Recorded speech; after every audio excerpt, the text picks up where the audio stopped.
muchos países de Europa e incluso, bueno, obviamente Estados Unidos y Israel, catalogan a Hezbollah de organización terrorista. Oui. Bon, alors, c'est de cette manière qu'on appelle aujourd'hui les gens qui se dressent contre l'empire des États-Unis. Mais il n'y a aucun rapport entre l'axe de la résistance et les djihadistes. Alors, ce que l'on appelle le terrorisme, c'est fait par les djihadistes. Yihadista, yo interpreto que es un término erróneo, porque provendría de un término islámico que es yihad, que todos sabemos que es la gran lucha. Oui, oui.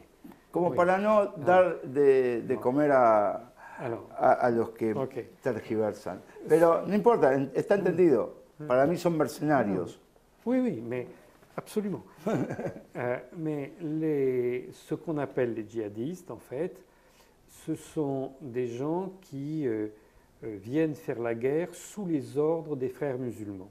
Et les frères musulmans, même si dans leur nom il y a le mot musulman, ça n'a rien à voir avec la religion. C'est une organisation politique secrète qui a été créée en 1948 par le MI6 britannique.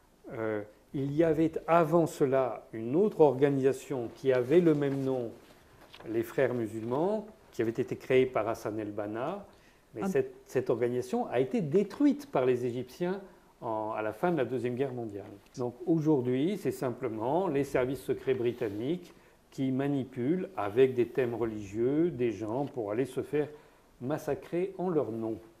Es la nueva guerra, o es el nuevo estilo de guerra que se está imponiendo en el mundo, utilizar mano de obra tercerizada, o mejor dicho... oui, c'est ça. On utilise un personnel qui prend le risque à la place des donneurs d'ordre. Le général Colin Powell disait qu'il voulait faire la guerre zéro mort, c'est-à-dire zéro mort du côté des États-Unis et énormément de morts en face. Donc là, ce qu'on a vu en Syrie, c'est l'état-major de l'OTAN qui était installé en Turquie, qui donnait des ordres, et puis des djihadistes qui allaient mourir à la place des Occidentaux. ¿Cuál es el objetivo final en Siria?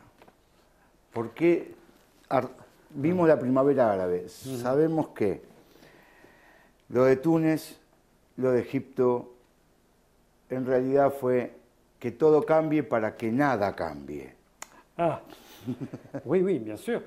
D'abord, depuis les 7 dernières années, aucune frontière n'a changé et aucun gouvernement nouveau n'a vraiment émergé. Bon, et si on regarde le résultat des États-Unis depuis 2001 jusqu'à aujourd'hui, ils ont attaqué l'Afghanistan à cause des talibans. Bon, mais c'était il y a 16 ans et la guerre continue là-bas. Et même il est question que les talibans reviennent au pouvoir avec l'aide des États-Unis. Total, ya tienen el control de l'opio y de la heroína. Ah oui, ça, ils ont pris le contrôle de l'héroïne, ça c'est sûr.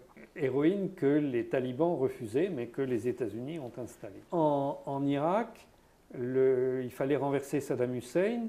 Ça fait 15 ans qu'ils l'ont tué, et il y a toujours la guerre en Irak. Pero, sin embargo, Saddam Hussein les sirvió de mucho para iniciar una guerra impuesta contra Irán. Oui, bien sûr, bien sûr.